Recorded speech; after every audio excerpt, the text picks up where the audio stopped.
마지막 시간 하도록 하겠습니다. 이번 시간은 181페이지의 기반시설 연동체입니다.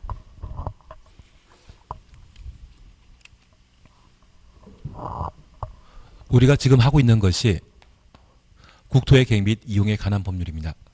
국토계획법은 개발, 정비, 보전을 위한 집행의 법률로서 공익사업으로 규모 큰 것이라고 하면 도시군 관리계획으로 집행하도록 되어 있고, 그때 관할 관청은 입안권자 아니면 결정권자입니다. 입안권자 처리하는 것은 딱 3개.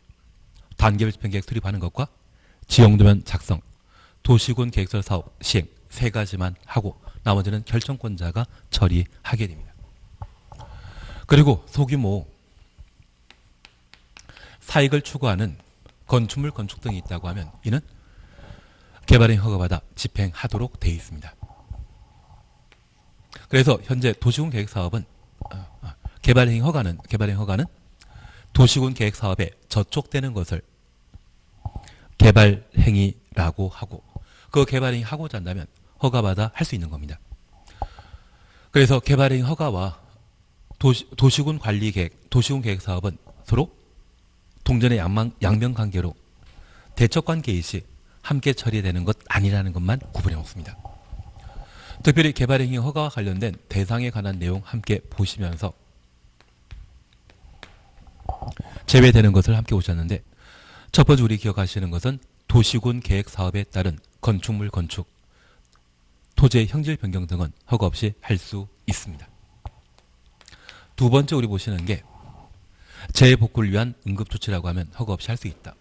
세 번째 보는 것이 경작 위한 토지 형질 변경이라면 허가 없이 할 수 있는데, 지목 변경을 수반하는 경작 위한 토지 형질 변경은 허가 대상이고, 전답 사이에 지목 변경 수반하는 경작 위한 토지 형질 변경의 경우는 허가 없이 할 수 있었습니다.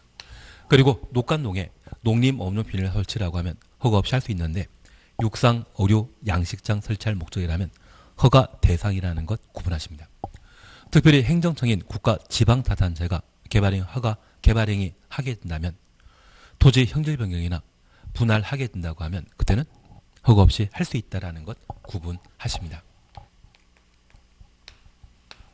그리고 개발행위 허가와 관련되어서는 그 절차를 우리는 2단계로 각각 구분했는데, 1단계는 신청, 허가받는 것, 2단계는 공사 착수하고 준공, 금사 받는 것으로 봤습니다.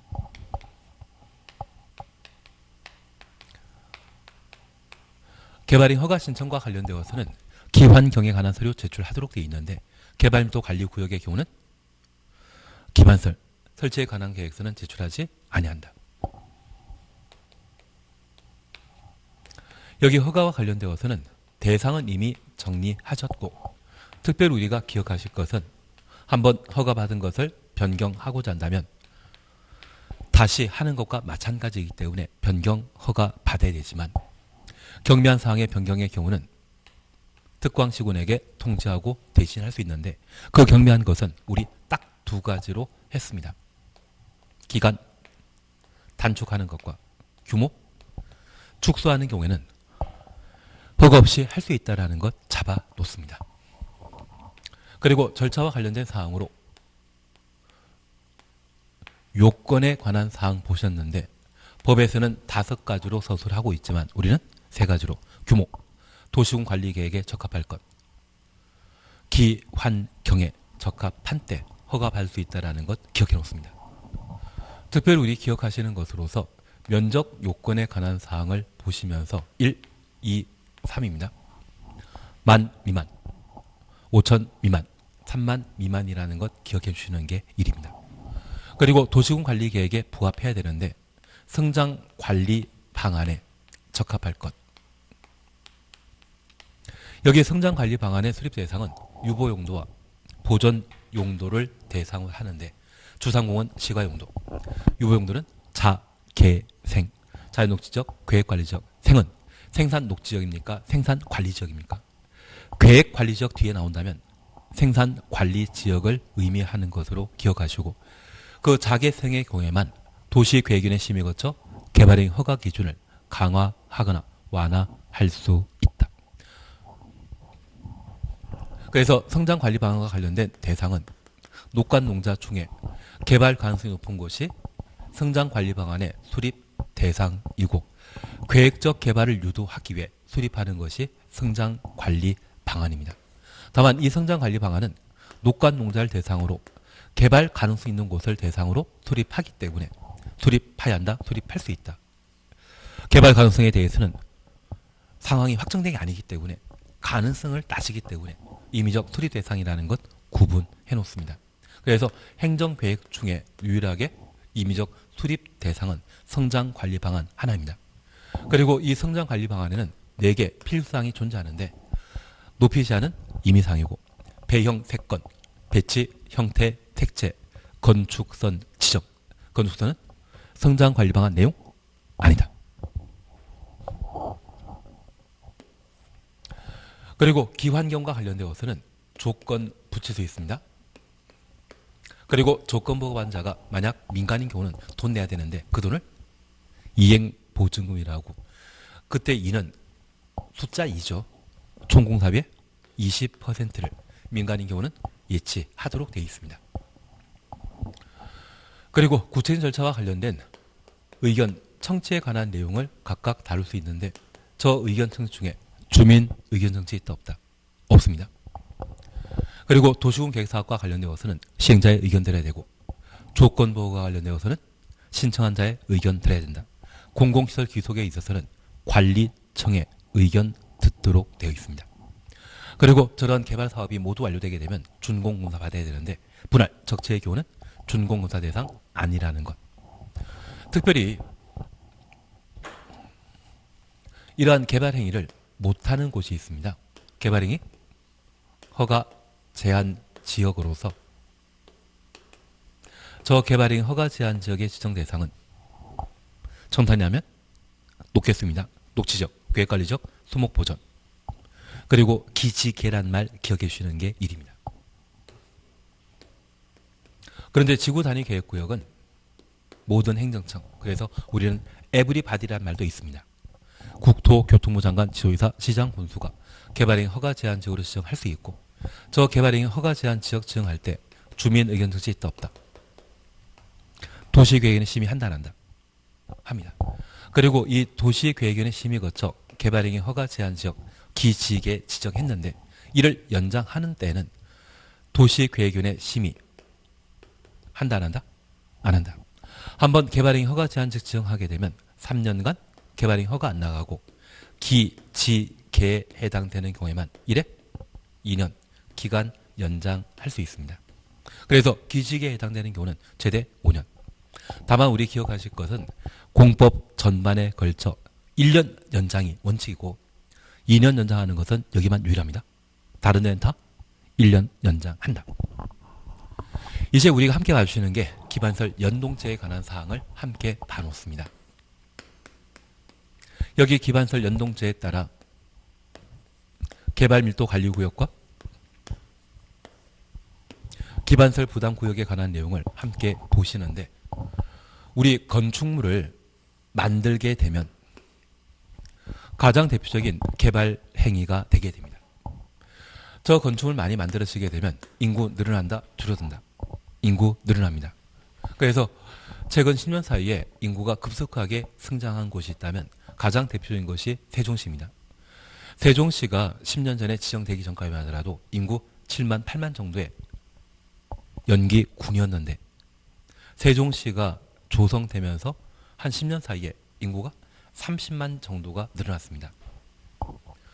그렇게 건물이 늘어나다 보면 인구 늘어나고 인구 늘어나게 되면 도로, 학교, 전기, 수도 등의 기반설의 수요가 늘어나며 저 기반설을 설치 못하는 곳과 설치할 수 있는 곳이 있습니다. 그래서 우리 구시까지 방문하다 보면 왕복 2차선 좁은 도로에 건물이 따닥따닥 붙어있는 경우가 있습니다. 건물 철거해야만 도로 확장할 수 있거든요. 그렇게 건물 철거하고 도로 확장하는 거 쉽다 어렵다? 어렵습니다.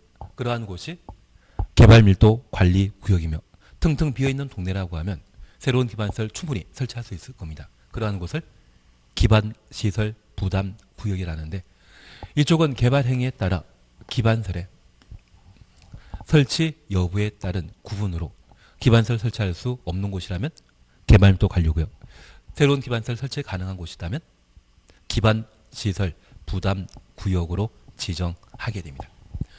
이제 개발밀도 관리구역과 기반시설 부담구역에 관한 사항을 함께 살펴놓습니다. 여기 개발밀도 관리구역은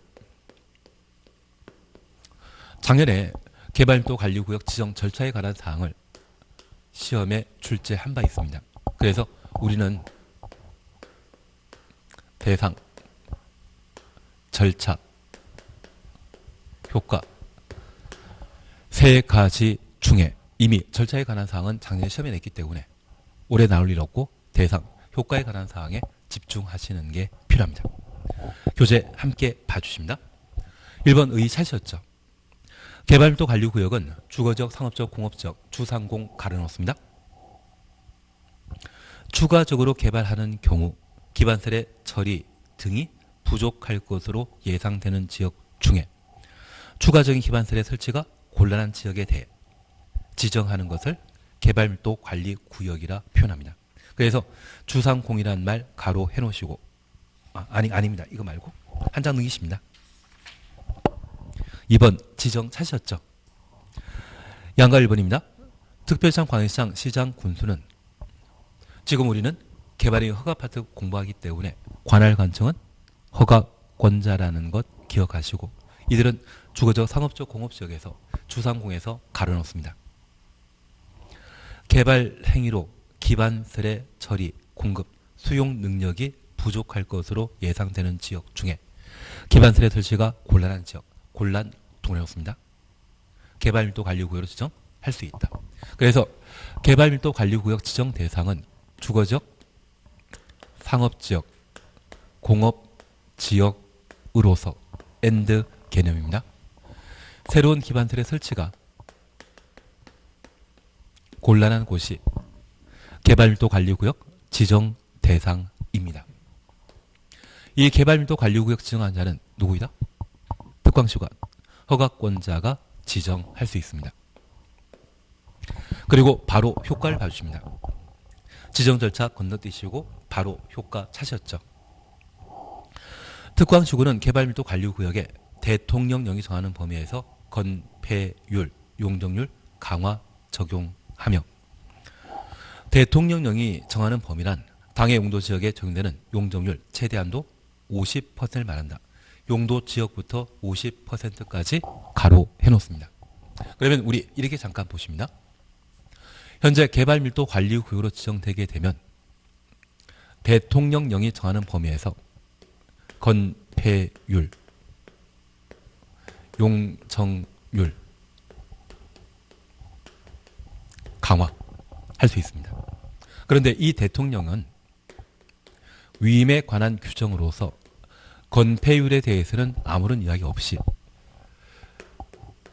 용적률과 관련되어 해당 용도 지역에 적용되는 용적률 최대 50% 강화할 수 있습니다. 그래서 만약 시험에 개발밀도 관리구역에는 대통령령이 정하는 바에 따라 또는 개발밀도 관리구역에는 건폐율, 용적률 강화 적용할 수 있다.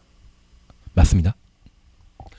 그리고 개발밀도 관리구역에서는 건폐율, 해당 용도 지역에 적용되는 건폐율 50% 강화할 수 있다. 건폐율에 대해서는 법률에서 강화할 수 있다는 이야기만 나올 뿐 구체적인 기준은 없습니다. 50%의 말 나오게 되면 용적률과 관련되어서만 50% 강화할 수 있다. 이 말 나야만 옳은 이야기입니다. 그래서 우리가 기억하실 것은 저 개발밀도 관리구역에는 건폐율, 용적률 강화할 수 있다. 맞다 틀리다. 맞습니다. 여기 건폐율에 구체적인 수치가 안 나온다고 하면 그 점은 맞는 겁니다. 개발밀도 관리구역에는 해당 용도 지역에 적용되는 용적률을 50% 강화할 수 있다. 맞습니다. 그래서 건폐율에 50% 안 나오면 그 말 옳은 이야기라는 것 확인하십니다. 그러면 이 개발밀도 관리구역 지정 전에는 10층짜리 건물 건축할 수 있는 땅이었는데 개발밀도 관리구역 지정 이후에는 5층짜리 건물을 건축할 수 있습니다. 허가권자가 개발밀도 관리구역 지정할 때 주민 의견 청취하게 되면 찬성하십니까? 반대하십니까? 땅 주인이 이렇게 개발 못한다고 하면 난 기분 좋을 수 있을 것 같은데요. 근데 이렇게 건물의 규모가 작아지게 되면 내가 영화를 보고자 하는데 작은 영화관에서 봐야 되고, 식당에서 맛있는 식사를 하고자 하는데 그 식당은 규모가 항상 작을 수밖에 없습니다. 그래서 해당 지역의 다양한 서비스를 또는 생활 편의와 관련된 제공을 제대로 못하는 그런 작은 건물만 만들어지기 때문에 땅 주인만 피해보는 것이 아니라 그곳에 거주하는 주민들도 다 피해보거든요. 그래서 이 개발밀도 관리구역 지정하는 때는 주민 의견 청취한다, 안 한다. 이걸 30회 때 기출문제로 출제한 바 있습니다. 다시 시험에 나오게 된다고 하면 대상과 효과에 관한 사항을 잡아놓으시는 게 필요합니다. 이제 두 번째 우리 함께 봐주실 것이 기반시설 부담 구역을 함께 보십니다. 별표 3개 놓습니다. 기반시설 부담 구역은 작년에도 시험에 나왔지만 올해도 다시 한번 시험에 출제되게 될 겁니다.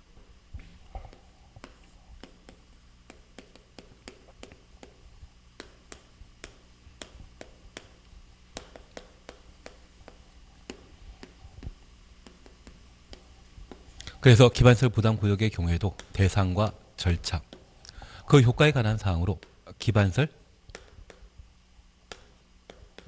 설치 계획에 관한 사항과 저 기반시설 설치 계획에 따른 기반시설 설치 비용,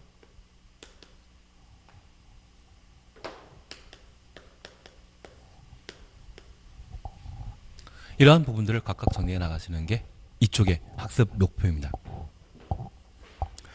우선 의의는 그냥 지나가시고 2번 지정 찾으셨죠. 특별시장, 광역시장, 시장, 군수는 다음 어느 하나에 해당되는 지역에 대해 기반시설 부담구를 지정하여야 한다. 지정하여야 한다. 추정습니다. 임의 규정이다. 강행 규정이다. 강행 규정입니다. 다만 개발행위가 집중되어 한 줄 밑에 다음 각 호에 해당되지 아니하는 경우라도 기반시설 부담구를 지정할 수 있다. 그래서 요건 충족하면 기반시설 부담구를 지정하여야 하고, 요건 충족하지 못한다고 하면 지정할 수 있다. 그러면 박스에 1번, 2번 그냥 묶어놓습니다. 이 법 또는 다른 법령의 제정, 개정일 내 행위 제한이 완화되거나 해제되는 지역, 법령에 따라 지정된 용도 지역 등이 변경되거나 해제되어 행위 제한이 완화되는 지역. 그래서 첫 번째 우리 봐주실 것은 현재 기반시설 부담구역 지정 대상은 각종 행위 제한이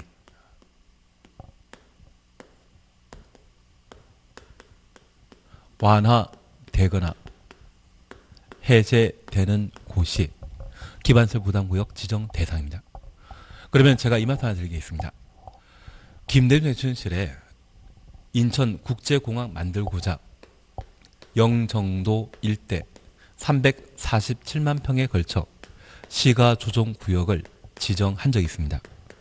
지정 당시 유보기간을 15년 정해놨었는데 2017년 12월 달에 영종도 일대 시가조정구역이 모두 해제되었습니다.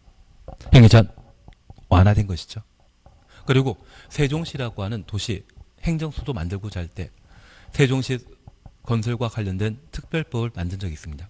그런 법령에 따라 행위 제한이 대폭 완화되거나 폐지되었거든요. 그렇게 행위 제한이 완화되게 되면 건물 건축했을 때 개발 이익이 발생할 수 있고, 그 수익 창출하는 사람은 해당 지역에 필요한 기반시설 개발 이익을 충분히 얻었다고 하면 그 돈 가지고 직접 도로, 학교 만들 필요 있지 않겠습니까?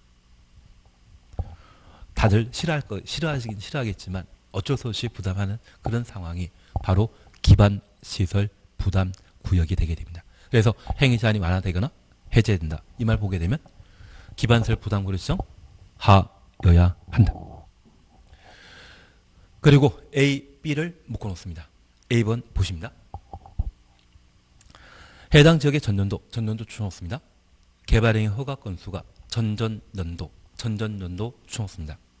개발행위 허가 건수보다 20% 이상 증가한 곳.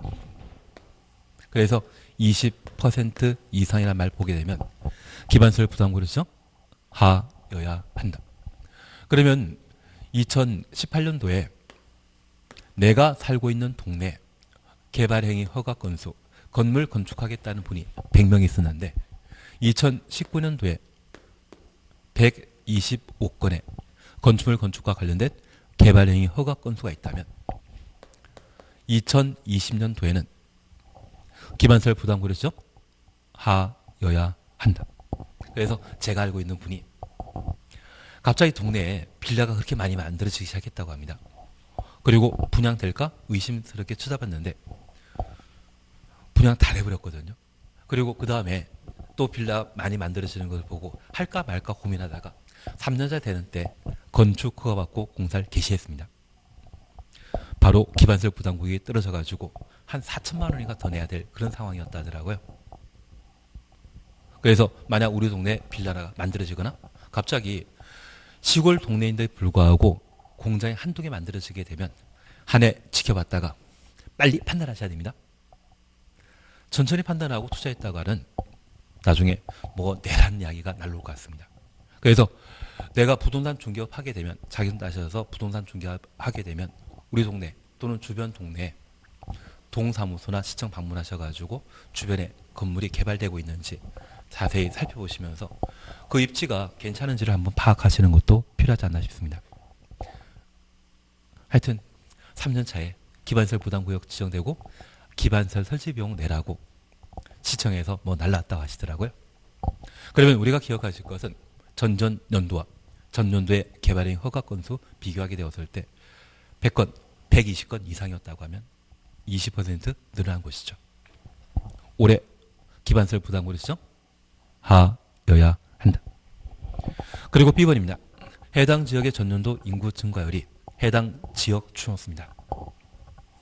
그 지역에 속하고 있는 특광시군 가로 해놓습니다. 전년도 인구 증가율보다 20% 이상 높은 지역. 그러면 우리 이렇게 잠깐 이해하십니다. 서울에 요즘 인구 빠져나가는 동네 있거든요.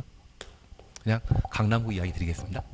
워낙 집값이 비싸다 보니까 빠져나가더라고요. 그런데 이 서울의 인구 증가율 2019년도에 서울의 인구 증가율이 마이너스 5%였는데 우연찮게 이 강남구의 인구 증가율이 15%였다고 하면 그 차이는 얼마? 20%입니다. 그러면 이 강남구 또는 대치동에 기반설 부담구역으로 2020년도에 지정하여야 한다. 그래서 항상 내가 부동산 중개업하게 되면 주변에 인구 늘어나는 곳이 어디인지를 항상 세밀히 살펴주셔야 됩니다. 사실 전 이 분표를 안 잡았으면 하남 유래지구 개발사업 발표했을 때 그 동네 가서 부동산 중개업하는 게 제일 돈 번다 생각하거든요. 특히 분양권 전매 제한이 가해지지 않는다고 하면 작은 투자로 큰 이익을 벌 수 있다 해서 많은 분들이 찾아오십니다. 그리고 수업하다 보면 작년, 재작년에 그 하남 유래지구에 대한 투자를 많이들 물어보시더라고요. 그래서 어떤 특정 지역에 사람들이 관심 집중하는 곳이 있다고 하면 그런 가능성 있는 곳을 보고 미리 가 계시는 게 돈 따라다니는 것이 아니라 돈길에 서 있는 것과 마찬가지입니다. 그래서 수도권의 대규모 신도시 개발 사업, 아마 3기 신도시가 우리가 나중에 활동할 수 있는 구역을 제시해주는 그런 형태가 되고 그러한 곳에 정착하게 되면 아마 제 생각에는 몇십 년 동안 그쪽에서 일 잘하시고 지역 인맥 쌓아놓으시게 되면 좀 더 큰 일도 쳐다볼 수 있지 않나 싶습니다. 만약 수도권 아니더라 할지라도 우리 최근 광역시와 관련된 곳이라고 하면 그래도 괜찮다는 이야기를 하고 있습니다. 그리고 이 광역시가 아니더라도 대기업이라고 하면 삼성, 현대, 그리고 SK, 하여튼 4대 그룹에서 투자하는 개발 사업하는 그런 호재가 있는 장소라고 하면 그러한 곳들도 오래 갈 수 있는 여지가 있기 때문에 그런 지역에 내가 가서 준비하고 있는 것이 돈 길목에 서 있는 방법이 아닌가 싶습니다. 하여튼 언젠가는 이걸 안 들고 있겠죠. 그럴 때는 저도 아마 그런 장소에 가 있지 않나 싶습니다. 그래서 우리가 항상 기억해 주실 것은 얘도 참 중요하지만 인구가 늘어나는 곳, 인구가 늘어나는 동네라고 하면 그쪽은 저 인구를 수용하기 위한 뭔가 개발 사업이 있기 때문에 인구 늘어나는 좋은 장소가 되게 됩니다. 이러한 곳에 터 닦고 계시는 게 하나의 방법이 아닌가 싶습니다. 예분이 돈 벌 수 있는 지역이 어딘지 알려주는 것과 똑같죠. 그래서 우리가 기억하실 것은 20%란 말 보게 되면 개발의 허가 건수, 인구 증가율이 20% 이상인 곳은 기반설 부담으로 지정하여야 한다. 그런데 이 20%가 아니라 15% 늘어나는 곳, 그래도 개발 행위가 집중되는 곳이 있다면 기반설 부담으로 지정할 수 있다.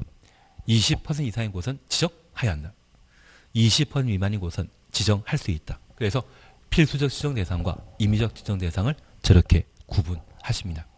현재 개발행 허가권자가 기반설 부담구역을 지정할 수 있고, 이 기반설 부담구역 지정 시에는 주민 의견 청취한다 안 한다. 하나 이해하실 것이 있습니다. 저 기반설 부담구역에는 기반설 설치 계획에 따라 다양한 기반 시설을 설치하고 그 규모를 결정하게 되는데, 기왕 우리 동네 도로 만들어지게 되면 왕복 2차선 할 것인지 왕복 8차선 할 것인지 다양한 주민 의견이 있거든요. 그리고 우리 동네 기왕 학교 만들게 된다면 초중 고등학교 만들 것인지 초등학교만 만들 것인지 공원 만들게 되면 크게 만들 것인지 작게 만들 것인지 할 말 참 많습니다. 그래서 이 기반설 부담구역 지정 시에는 개발도 관리구역과 달리 뭐한다? 주민 의견 청취에 관한 절차를 거치도록 되어 있습니다. 개발밀도 관리구역에는 주민 의견 청취한다 안 한다? 안 하고 기반설 부담구역 지정 시에는 주민 의견 청취 실시한다. 예, 그래서 지정 절차와 관련되어 안 봅니다. 두 번째 줄에 주민 의견 들어야 된다. 눈에 보이시고, 지방도시계획에는 심의 거쳐야 된다. 특광시구는 정치가이지 도시계획 전문가 아니거든요. 그래서 도시계획과 관련된 다양한 내용에 대해서는 도시계획위원회 심의 거쳐 지정해야 될 겁니다. 당연한 이야기입니다. 지정기준 지키십니다. 다만 우리 박스 속에 1번 찾으셨죠? 최소 얼마 이상? 10만 이상. 그래서 이 기반설 부담구역 지정하게 되면 많은 개발행위가 집중되고 많은 인구가 늘어나는 곳이기 때문에 충분한 기반설 설치할 수 있도록 그 최소 면적은 얼마 이상? 10만 제곱미터 이상 기반설 부담구역을 지정하여야 한다. 우리가 30만이라는 숫자를 보게 되면 걔는 인구 10,000명 거주하는 곳이고, 저 10만이라는 말 보게 되면 기반설 부담구역 지정 대상, 지정 요건이라는 것을 구분해 놓습니다. 그리고 185페이지에 기반설 설치 계획 사셨죠? 기반설 설치 계획도 특광시군이 수립해야 됩니다. 그리고 2번 찾았습니다. 기반설 부담구역의 설치가 필요한 기반설, 설치 가능한 기반설 종류인데 우리 1번부터 8번까지 다 기반설이거든요. 우리 4번만 봐놓습니다. 학교는 기반설 설치 계획에 따른 설치 대상인데 가로속에 대학교는 포함한다, 제외한다? 제외한다. 우리가 하나 이해하실 것이 있습니다. 여기 기반 설치 계획에는 다양한 기반 시설 배치에 관한 내용을 다루게 되는데 대학교는 시험 봐서 들어갈 학교이거든요. 기반설 부담구역에 주민들이 기반설 설치 비용 부담해서 만들어지게 되면 해당 지역 주민들이 사용해야 되는데 이 대학은 시험 봐서 들어가야 되는 곳으로 주민들이 다 이용할 수 있는 시설이 아닙니다. 대학은 포함한다, 제외된다. 제외된다. 그래서 우리 시험에는 두 번에 걸쳐 저 기반설 설치계 또는 기반설 부담구역에 설치할 수 없는 기반설로서 대학 시험에 내더라고요. 대학은 기반설 설치구역에 설치할 대상이 아니다. 그것 하나만 확인해 놓습니다. 그리고 3번입니다. 지구 단위 계획 수립한 경우 지구 단위 계획 줄만 쳐놓습니다. 기반설 설치 계획 수립한 것으로 보며 의제입니다. 기반설 부담구역 지정고시부터 1년 되는 날까지 1년 동일해 놓습니다. 기반설 설치 계획 수립하지 아니하면 1년 되는 다음날 해제된 것으로 본다. 그래서 저 기반설 설치 계획은 구역 지정 고시한 날부터 언제? 1년 내 기반설 설치 계획을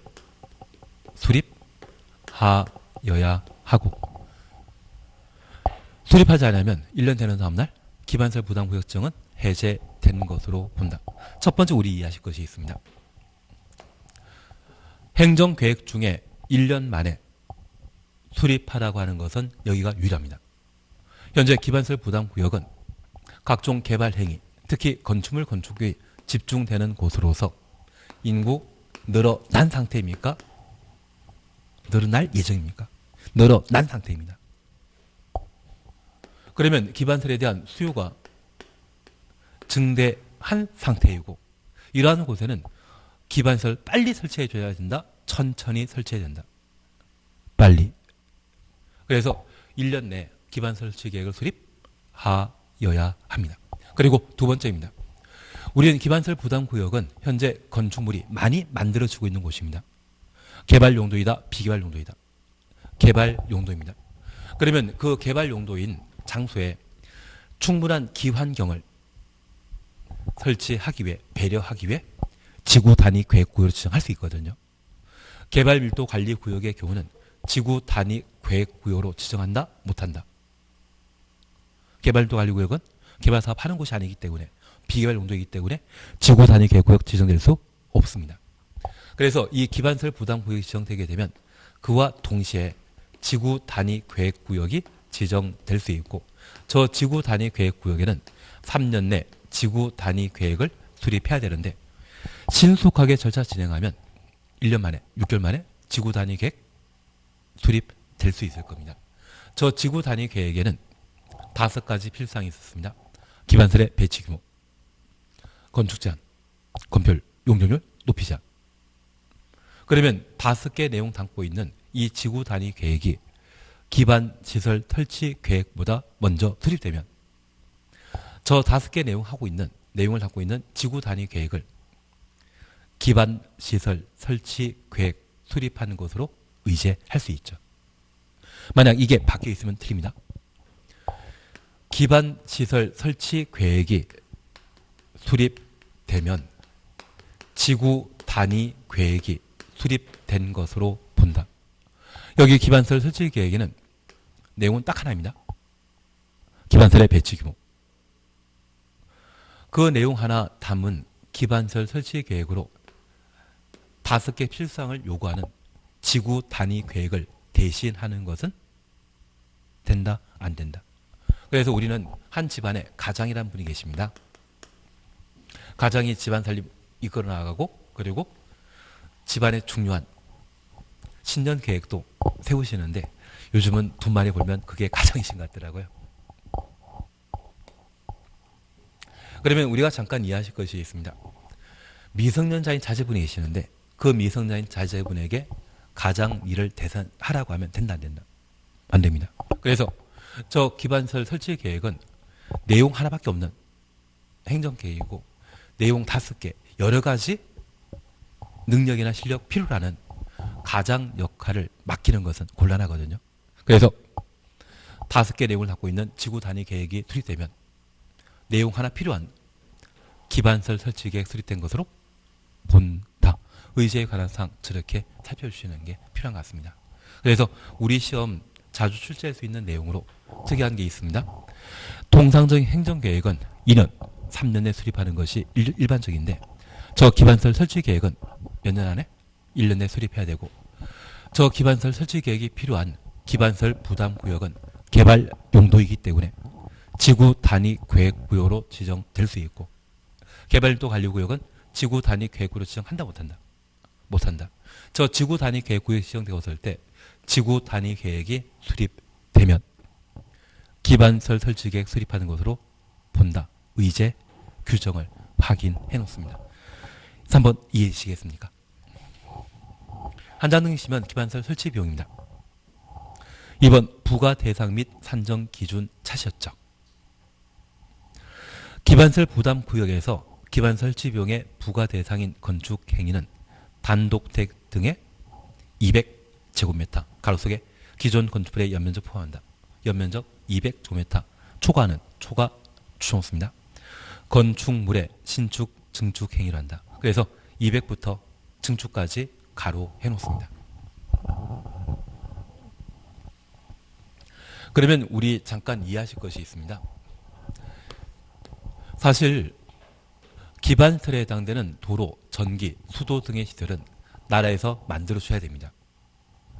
그런데 이 기반설 부담 구역은 인구가 급격히 늘어나는 곳이고 개발 행위가 급격히 증가하는 곳인데 이렇게 인구 늘어나고 개발 행위 집중되면 땅값 올라간다 떨어진다? 올라갑니다.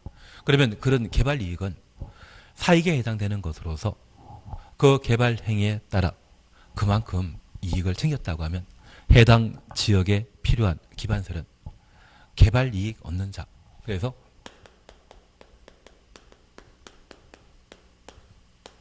소유자 부담원칙에 따라 그 지역에 필요한 생활에 필요한 다양한 기반설도 직접 설치하도록 강요할 수 있습니다.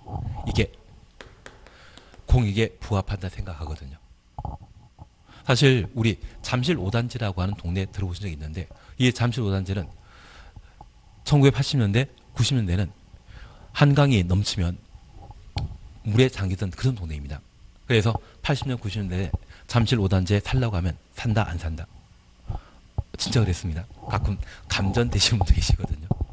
심지어 강남역 일대도 감전, 진흥아파트 앞에서 감전 되신 분도 계시거든요. 그래서 그런 동네 어떻게 사나 그런 걱정도 한번 한 적이 있습니다. 그런데 2002년도부터는 충분한 방지시설 시에서 해당 지역에 더 이상 물에 잠기는 일이 없었거든요. 그때부터 가격 올라가기 시작해가지고 한 20년 만에 그 당시 2억짜리 아파트가 작년에는 20억에 거래된 적도 있습니다. 그러면 많은 예산을 투자해서 해당 지역의 부동산 가치를 끌어올리는 것도 있지만 이렇게 개발 이익 얻은 자가 수익자 부담 원칙에 따라 해당 지역에 필요한 기반세를 개발 이익 환수제처럼 해당 지역에 재투자하는 것도 합리적이죠. 다만 이런 기반설 설치 비용이 지나치게 책정되게 되면 세종시 같은 꼴이 발생하는 경우가 있습니다. 건물 가격은 워낙 비싸게 분양했는데 불구하고 인구가 한 50만, 60만 원 돼야만 인구가 충분하고 장사해서 뭔가 할 수 있는데 그런 인구가 채워지기 전에 인구가 채워지기 전에 너무 비싸게 분양하게 되면 임차인이 그 비용을 감당하지 못해 영업을 계속 못하는 경우가 있습니다. 그래서 이 세종시 같은 경우에도 애초 기반설 부담을 지정하고 적정한 기반 설치 비용을 부가 징수하면서 인구에 따른 설치 비용을 좀 달리하는 것이 좀 합리적이지 않나 싶습니다. 다만 이 세종시의 경우는 국가 예산과 기반설 부담 구역으로 해당 지역 주민들이 돈 낸 것으로 공원만큼은 확실하게 넓게 갖춰져 있는 것 같습니다. 이상한 이야기만 드렸습니다. 그래서 나중에 세종시에 꼭 가보고 싶다고 하면 인구 50만 돌파했을 때 그때는 아마 상가 중에 빈 공실이 없지 않을까 싶습니다. 그러면 이제 잠깐 다시 하나 봐주실 것은 여기 기반설 부담 구역에는 필요한 기반설은 나라에서 설치해준다. 그 지역 주민들이 설치한다.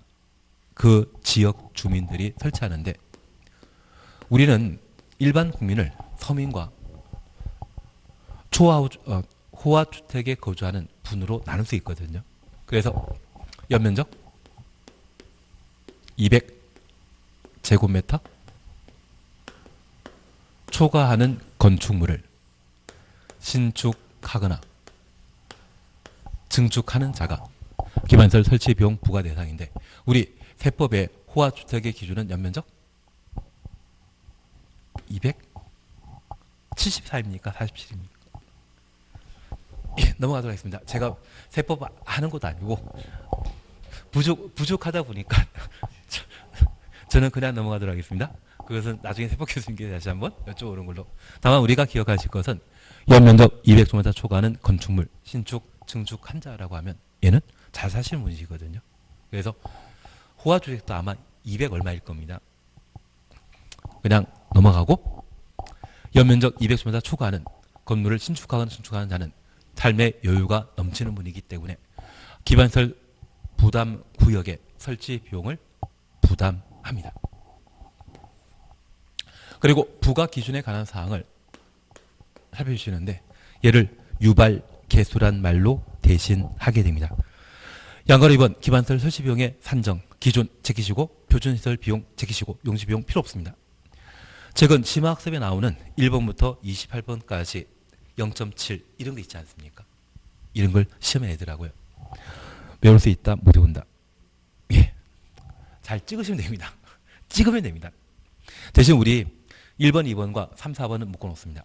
1번과 2번, 3번과 4번 묶어놓습니다. 여기 기반설 유발 개수로 단독택 0.7, 공동주택은 0.7로 같습니다. 그런데 우리 공동택이 규모 큰 주거 형태이죠. 그런데 불구하고 유발 개수는 서로 같습니다. 큰 주택이건 작은 주택이건 1인당 해당 주택에 거주하면서 사용하게 되는 전기, 수도 사용량은 같다 다르다. 한 사람이 들어가 생활하는데 사용하는 전기, 수도량은 똑같거든요. 그래서 단독택이건 공동택이건 유발개수는 동일합니다. 그리고 근린 생활설과 관련되어 1종 근린 생활설과 2종 근린 생활설 구분하게 되면 2종 근린 생활설이 월등하게 높게 책정되어 있습니다. 하나 이해하실 것이 있습니다. 우리 가끔 김밥 천국에서 김밥 한 줄 드셔본 적이 있으시죠? 그 김밥 천국이 1종 근린 생활설이고 2종 근린 생활설은 일반 음식점에 해당되는 것으로 술을 판매하는 식당, 고깃집이 2종 근린 생활설입니다. 그러면 나는 고깃집에서 5분 만에 고기, 술 먹고 나가온 적이 있다? 김밥 천국에서 2시간 동안 2시간 동안 김밥 한 줄 시키면서 먹어본 적이 있다? 그러면 특정 용도의 건물 사용하게 되었을 때 이용하는 시간에 따라 사용하는 전기, 수도 양이 달라질 수밖에 없죠. 그래서 1종보다 2종 근린 생활설이 높게 책정됩니다. 그리고 29회 때는 얘를 시험에 낸 적이 있습니다. 학교와 병원을 비교하는 것을 시험에 낸 적이 있는데 이 병원은 병실이 갖춰져 있는 의료시설입니다. 그러면 환자가 24시간 사용하고 학교는 요즘 야자한다 안 한다? 안 합니다. 그래서 제 친구가 원래 재작년에 정년퇴직하고 나올 상황이었는데 야자가 없어졌다고 땡큐 하더라고요. 걔가 자기 학교에서 넘버 4라고 합니다. 교감, 교장 왜 안 하냐니까 그거 하면 힘들다고. 그래서 야자만 있었으면 딱 20년 태우고 퇴직금 연금 받는 생각하고 나오려고 했는데 갑자기 야자 없어져가지고 요즘은 널널하다고 합니다. 저녁 있는 삶을 여유롭게 살고 있습니다.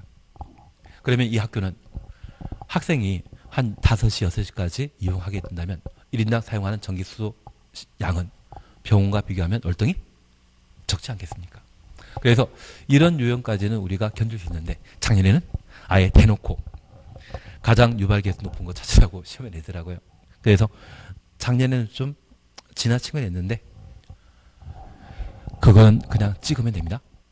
다만 우리 기억하실 것은 항상 뭐가 시험에 나오게 된다면 비교라는 겁니다. 사람이 특정 용도의 건물을 사용하게 되었을 때 전기, 수도 사용량 많고 적음에 따라 유발계수가 차이 난다. 그렇게만 구분하십니다. 유발계수 한다 안 한다? 안 합니다. 제가 나중에 따로 정리해 드리는 것 그 정도만 해놓습니다. 한 장 넘기십니다. 기반설 부담계획 제끼십니다. 대신 이 기반설 부담계획은 개발인 허가 파트와 관계되어 있기 때문에 누가 수립한다? 허가권자, 특광시군이. 그리고 189페이지 차시였죠. 기반설 수집용의 부가 납부입니다. 양가로 2번입니다. 1번은 제끼시고 1번 우리 읽어보셨습니다. 연면적 200제곱미터 초과입니까? 이상입니까? 초과. 그 숫자 뺀 높은 것. 그러한 건물을 신축하거나 증축하는 자가 기반설 설치 비용의 부과 대상이라는 것 기억해 놓습니다. 그냥 재미로 하나 여쭙게 있습니다. 만약 이번에 기반설 부담구역 지정된 이후 연면적 150이었던 건물을 50 증축하면 설치 비용 부과 대상 2단이다. 아닙니다. 그리고 200인 상태에서 100을 더 증축하게 되면 부과 대상 2단이다. 연면적. 얘는 연면적 300이기 때문에 200 초과하는 100에 대해 설치비용 납부해야 됩니다. 그리고 얘를 다 철거하고 종전과 똑같이 300제곱미터를 개축했다면 개축은 종전과 같은 범위 내 다시 축조하는 것을 말하는데 설치비용 부과 대상 이다 아니다. 이미 100초가 하는 건 됐거든요. 신축, 증축은 나대지에 새로 건물 건축하는 것. 증축은 있던 건물을 크게 만드는 것. 그렇게 해서 연면적 얼마? 200제곱미터 추가하면 설치비용 부과 대상입니다. 그런데 개축은 종전과 같은 규모 범위 내 다시 축조하는 것으로서 설치비용의 부과 대상 아닙니다. 그런데 300이 아니라 350을 새로 신축하게 되었다고 하면 종전에 300은 냈거든요. 초과는 50만. 설치비용 부과 대상이 되게 됩니다. 그러면 이런 200제곱미터 초과는 건물을 신축, 증축한 자에게 돈 내라 통지해야 되죠. 그리고 통지받은 자는 돈 내야 되지 않겠습니까? 그래서 이 기반 설치비용의 부과 징수 절차를 함께 살펴놓습니다. 동그라미 1번 부과 시기 찾았습니까? 한 줄 밑에 건축 허가받는 날부터 2개월 이내, 건축 허가부터 2개월 이내 가로 해놓습니다. 기반시설 설치비용 부과하여야 하고, 그리고 납부에 관한 사항을 함께 보십니다. 동그라미 2번, 3번, 4번 시험에 안 나옵니다. 3, 4 시험에 안 나옵니다. 한 장 넘기시면 양가로 3번 찾으셨죠. 동그라미 1번입니다. 납부 의무자는 사용 승인 신청 시까지 이를 내야 된다. 사용 승인 신청 시. 그래서 190페이지에 양가로 3번 기반 설치 비용의 납부. 동그라미 1번 납부 시기와 관련되어 언제까지? 사용 승인 신청 시까지. 아직 우리는 건축법의 건축허가 사용 승인 못 보셨기 때문에 지금은 줄만 쳐놓습니다. 그래서 설치 비용은 건축 허가 받은 날부터 2개월 이내 돈 내라 통지하고, 통지받은 자는 건축공사 다 끝나고 사용 승인 신청할 때까지 돈 내도록 되어 있습니다. 그래서 얘는 건축허가 보고 다시 한번 정리해 나가셔야 될 내용입니다. 한번 돌게 되면, 한번 돌고 다시 보시게 되면 이해하는 폭이 그만큼 많아질 겁니다. 그리고 기억 납부 방법 찾으셨죠?